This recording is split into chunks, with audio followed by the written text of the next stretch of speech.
Welcome, fellow bookworms, to Tibra's Den. My name is Whitney, and today I have a tag video for you.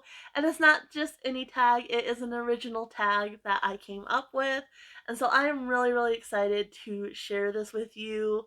I actually already tried to film this once and got overly emotional. So hopefully this time, now that I've gotten the tears out, I can, you know, get it done, because it is supposed to just kind of be a fun tag about the dogs in our lives and such, but definitely got me a little bit emotional thinking about some of the dogs in my life. So it is called the Bookish Dog Tag. And yeah, I'm really excited to share this with you. It is a little bit different in that you do need to read a book for the tag itself. So I actually have two books that I'm using for the tag. One I read way back, and then I reread it earlier last year, but it still has really stuck with me, and so I wanted to use it for this tag. And that is Lost and Found by Jacqueline Sheehan. This, like I said, it has really stuck with me. This one, you have Rocky, and she loses her husband, and so she ends up moving and becoming the dog warden of this little town, and she finds this dog that's been shot with an arrow. So really good book. One I plan on rereading again at some point for sure. And then kind of main inspiration for this tag itself was Lessons from Lucy by Dave Barry. I was gifted this from Kelly at Books I'm Not Reading, and I've been wanting to read it ever since, but because I wanted to do a tag revolving around this, it took some doing because I needed to not only have time to read this, but also come up with the questions and such. So that is the first prompt for this tag, is to choose a book that has a dog as a major part of the book. You can substitute other animals if you're interested in doing this tag. I'm a dog person myself. I mean, I have cats too, but I'm mainly a dog person. So that is the first prompt, is to choose a book to read that has a dog as a main part of the story. In this one, this is a nonfiction, and Dave talks about his dog Lucy and lessons for living more joyfully and more in the moment he has learned from her. So that is the first prompt. Second question is, what role did the dog play in the book? So in Lost and Found, the dog brought a purpose to her life because she was kind of floundering after the death of her husband. So he not only brought a purpose to her life, but he also brought about healing in her life as well. So that was kind of the main role the dog played, was having a purpose for her to follow, and then trying to find his owner and what happened to him and everything, and then along the way helping her heal as well. In Lessons from Lucy, Lucy was just a friend and a companion, again, that he used to inspire these lessons, in order for him to be able to enjoy life a little bit more and get happiness out of life. So, number 3, if the dog wasn't a character, would it significantly change the story in any way? And for Lost and Found, it definitely would. Lost and Found, it's like everything that happens revolves around this dog. So if the dog wasn't a part of it, yes, she would still lost her husband and maybe moved and started a new career and such, but it would have significantly changed the entire story and the plot line and everything else. Like, it would have been a completely different story in that case. For Lessons from Lucy, not necessarily. A lot of the lessons is just, kind of common sense, essentially, to kind of slow down and really get the most you can out of life. Which he could have done that without Lucy, but at the same time, Lucy kind of was a catalyst for him doing that. But he could have still written the book, still had those lessons, even if he didn't have Lucy in it. So that one, it would have changed it a little bit, but he could have still written the same book regardless. So Number 4, how did the dog enhance the story? So for Lucy, well, let's start with Lost and Found, sorry. So for Lost and Found, that one, the dog really added to the story because you kind of, that human animal bond that you see in the story, and how dogs can really help you when you're in a dark place. That really enhanced the story. Like I said, it would have been different if the dog wasn't part of the story. I think it would have been a lot of a more of a darker story, and there wouldn't have been that underlying layer of hope. So the dog really added hope to the story. And for Lessons from Lucy, it kind of added a simplicity to the story and the lessons that he was learning that you wouldn't have gotten otherwise. And it also really helped the author, I think, bridge that gap because he's not necessarily an author I would connect with otherwise if that dog aspect hadn't been there. You know, he's an elderly gentleman. Um, so I don't know. I don't think I would have connected as well. And so Lucy kind of helped bridge that gap. And like I said, she added a simplicity to the lessons that wouldn't have been there otherwise. So, and number 5, did the main character learn anything from the dog? And so for Lost and Found, yes, obviously she learned how to kind of live and find enjoyment after loss. Um, so that was a big lesson for her to learn from the dog. And for Lessons from Lucy, like I said, the whole thing is about lessons, and just learning how to be more mindful and be present in your day to day and get enjoyment out of living day to day. So, and let's see here.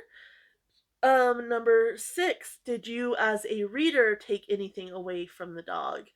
Um, and not necessarily anything that I didn't already know just from having, my own dogs in my life and working with dogs my whole life. I already kind of, the lessons that are presented and Lessons from Lucy are things that I've already kind of recognized from dogs and how healing and how much dogs can provide to you from Lost and Found. Again, I already kind of knew that. So, not anything that I didn't necessarily already know, but it was just kind of a good reminder of what dogs can bring to your life, and what they have to teach us from both books. So, number 7, did the dog remind you of any of your own dogs, past or present? And this is where I got emotional when I was trying to film this the first time. So in Lost and Found, we have the dog, and the dog that he reminded me of isn't one of my own. It was my mom's dog, but I lived with her at the time, so he definitely was part mine, but he was her dog, and that was Bubba. He was a Rottie Lab mix. And just the dog in Lost and Found is very stable and dependable, and there's that protective element, which Bubba definitely was. Like, he was just a rock, but when it came down to it, he would lay down his life for you.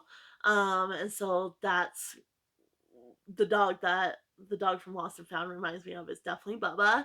For Lessons from Lucy, Lucy reminded me of my dog Shumka, who was with me from the time I was a teen into my early 30s.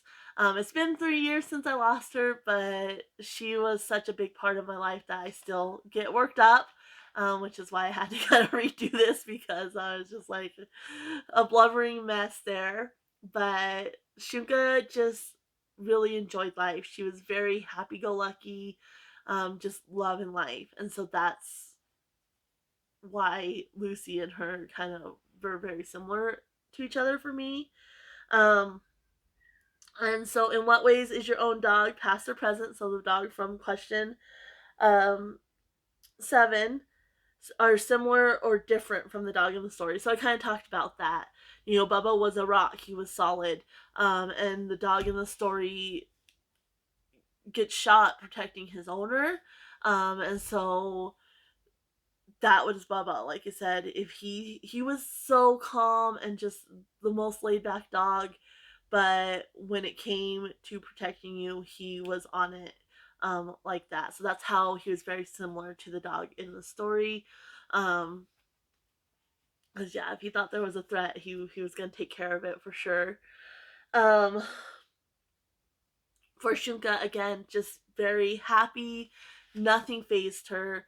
Like she took what came with, just joy. Like, okay, this is what's happening, and we're just gonna roll with it. Which is how Lucy is in the story. So, um, yeah, I definitely very similar there. I can't really think of any differences between them um, off the top of my head, so I'm not going to worry about that part. But let's see here. In number 9, how has your own dog enhanced your life and what lessons have they taught you? So for Bubba, he was kind of a one of a kind dog. So we got him right after my mom left her husband at the time. It was right after 9/11, so there was a lot of turmoil in general, and we got Bubba, and he was just like I said, he was a rock. You could really depend. So he made me feel safe, and that's how he enhanced my life. Like he made me feel safe, like it was gonna be okay. As long as we had Bubba, everything was fine. And so that's kind of how he enhanced our life, and that he was kind of the first dog that I realized you could get a lot out of I mean, I've always been an animal person, but the dogs of my childhood I didn't have that connection with. So he was the really first one that I really could see that human animal bond and what you could get out of it was with Bubba. For Shumka, she, like I said, she was there from the time I was in my teens into my early 30s. And so there was a lot of life changes that happened with Shunka. And so she was the one constant. And having that constant really helped me with all those changes, especially I didn't know I was autistic at the time, but I did struggle a lot with changes. But I had, her and the other dogs, but she was constant throughout all the changes. The other dogs kind of went in and out, but she was a constant. And so she really enhanced my life in that way by being something comforting and consistent throughout all these changes. And then again, just the joy, that she had for life. She loved to go out, chase balls and such.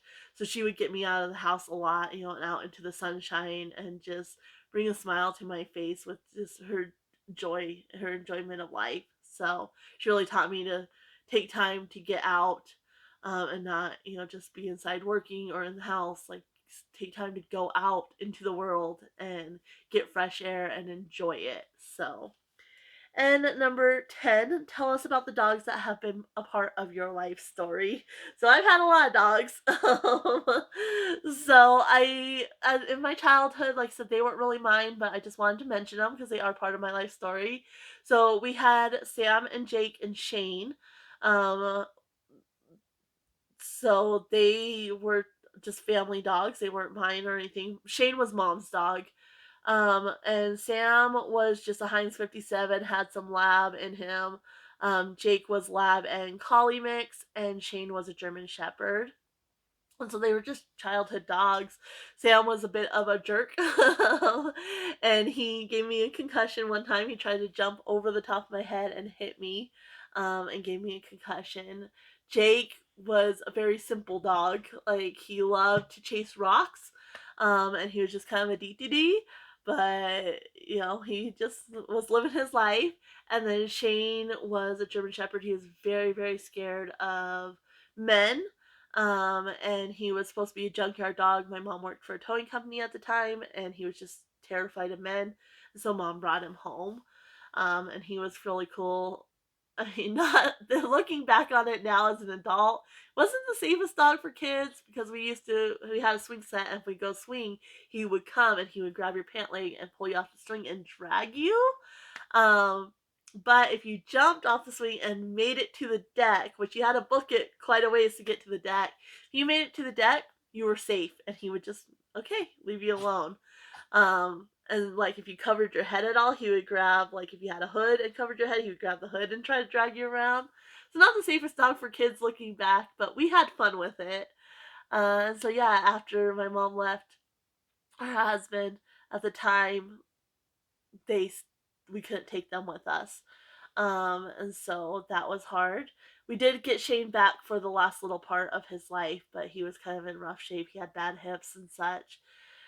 And so after that, my sister was the first one to get a dog, and she got a little chihuahua named Chloe. And me and my mom ended up with Chloe.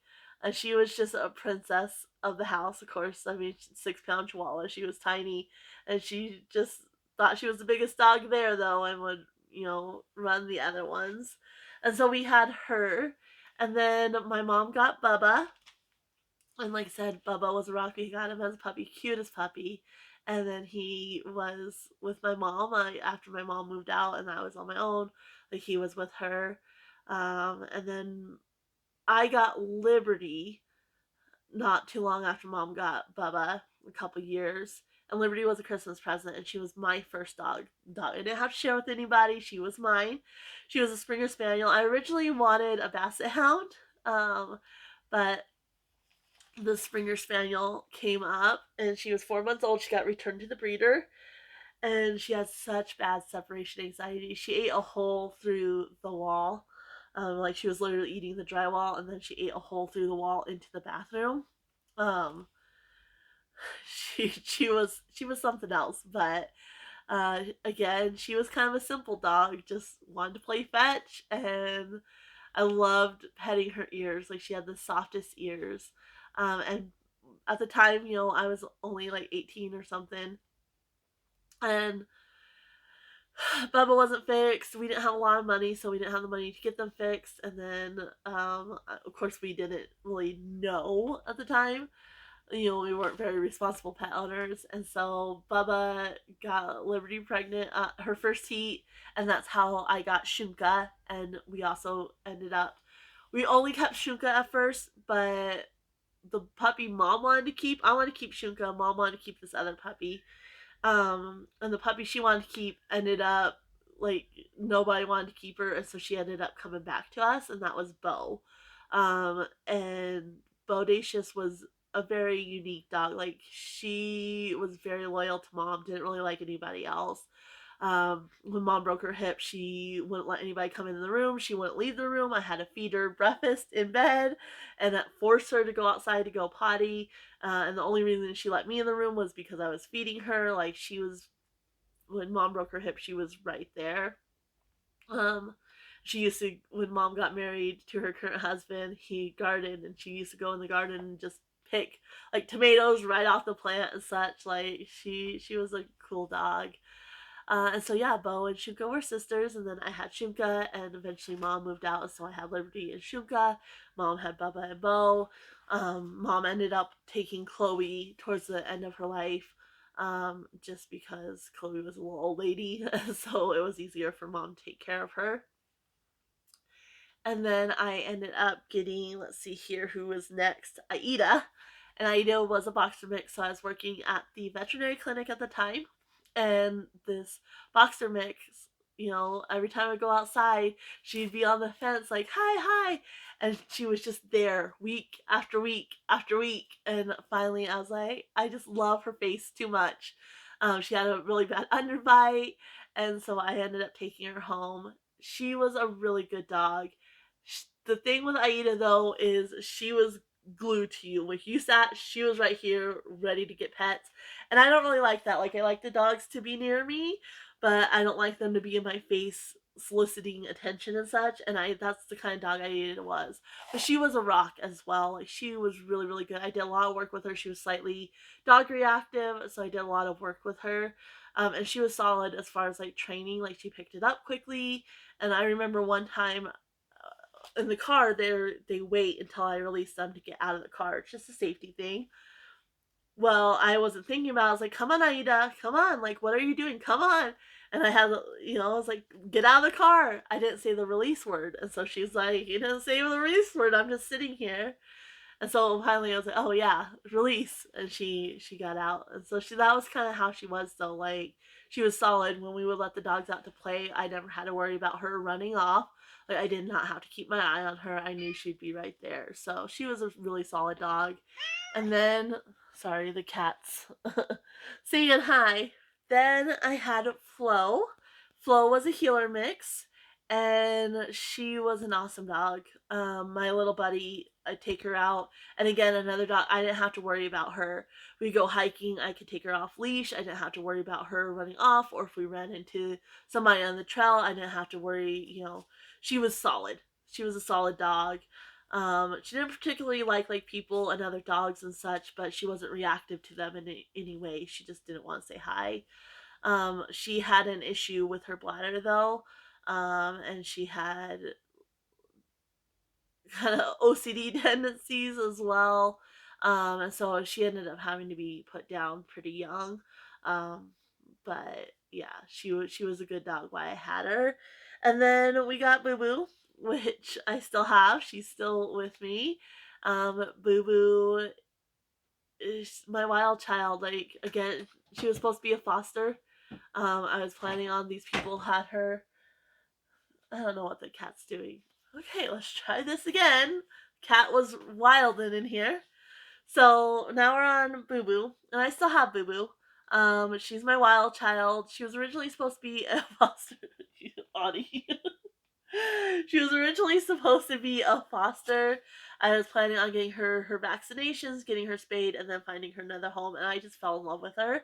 And she's my wild child. Like, I did a lot of training with her, but unless you keep up with her, she she just has a zest for life. And I kind of call her my soulmate on four legs. Like, when I'm away somewhere, she's the dog that I really miss. She causes me a lot of grief because she's very difficult. Like, she's a difficult dog, very high maintenance dog. Um, but I love her. She's a Lab Shar-Pei mix. Then came Marley.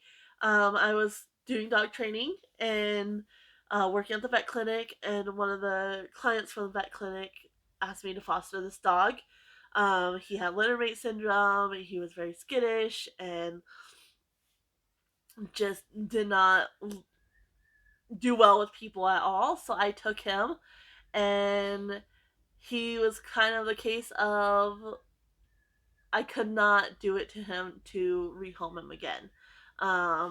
It took him a long time to learn to trust me, and I did not want to put him through that again. So I ended up keeping him, and he is a funny dog. Like, he's such a chicken. He always has his little hidey holes.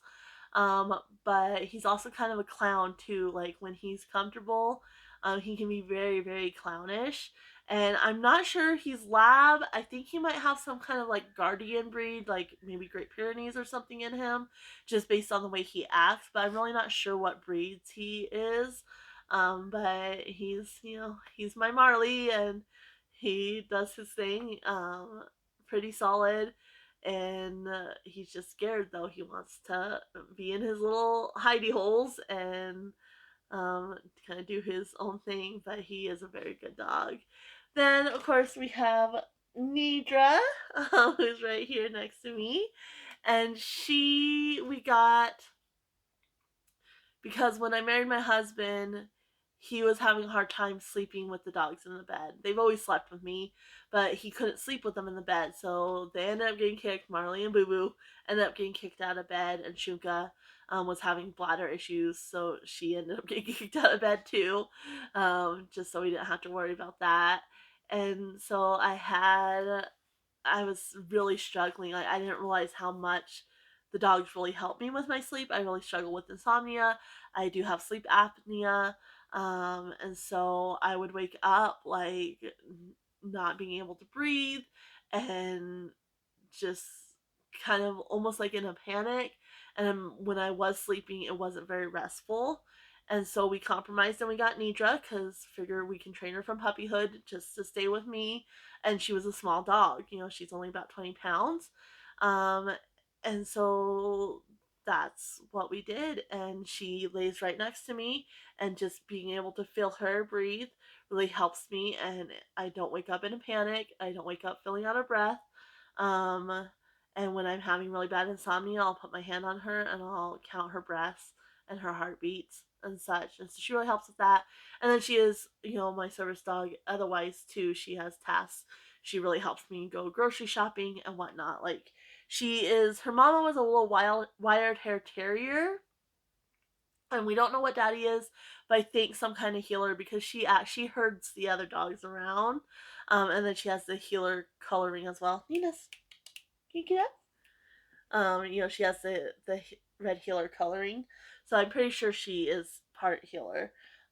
Just with how she acts, and having had Flo, who was healer, there's a lot of similarities between them. And so yeah, she's my little service dog, and she really really helps me. She's a daddy's girl though when we're at home. Like, she's very much a daddy's girl. So that's Nidra, and then lastly we have Anya, who you just saw her head a little while ago. She's behind me. And we got her because after Shunka, we got Nidra. Or no, we got Nidra before Shunka passed. But after Shunka passed, I was kind of thinking about it. Barley and Boo Boo are near the same age. Nidra's significantly younger. And so I don't ever want to have a single dog. So I wanted to have another dog that was near Nidra's age. So that way we have the two and the two, because Barley and Boo Boo will probably go around the same time, and then we'll just have these two left. And Ani is a big scaredy cat. She's very reactive. I don't think she sees very well, because anytime, especially at night, if Boo Boo, who is all black, and the black cats move, like, she's barking at them and such. Very just a nervous dog in general, but also very very sweet. Like, if you're sad, she's bringing you one of her stuffed bears. Like, here, this will make you feel better. She's always talking back. She's kind of a Heinz 57, maybe. She definitely has lab tendencies, and pretty sure some husky in there, based on the parents. She kind of came from a bad situation. Like, the owner just has like three older females. The one's the mom of the other two, and she had two litters, one from the mom and one from one of the puppy, or the younger, the first litter of the mom, and didn't know which puppies belonged to which mom. There was a bunch of them, and definitely some husky from the um the first litter of the mom, who also had puppies. So, she's always roo, roo, roo, like talking and such. But she's, speak of Boo Boo. Come here, Boo Boo. Up. Come on. Get up. This is Boo Boo, my wild child. Yes, hi, love. Hi. So yeah, that brings us to Ani. I've had some fosters. There was a little terrier I had at the same time as Flo. They didn't really get along. And she was just a foster because the shelter was full at that time, and she was owner surrender because she had really bad food allergies, and the owners couldn't afford to feed her the fancy food, so they surrendered her. So I had her for a little while. She went to a home with another terrier. I knew the owners from the vet clinic, and so she ended up going to them. Really good situation for her. I had a dog training client. They were moving, and so I had their healer for a while while they were trying to find a home. And some other fosters throughout the time working, in different places and such. But yeah, those are the dogs in my life. There were, like I said, a lot of them. But every one of them has had a big impact on my life for sure. And so finally, the last little prompt is to tag some friends who love both books and dogs. So, because Kelly was the one that gifted me this book, I know she has a cat named Blue. So I tag her, and I figure you can just use Blue as your inspiration.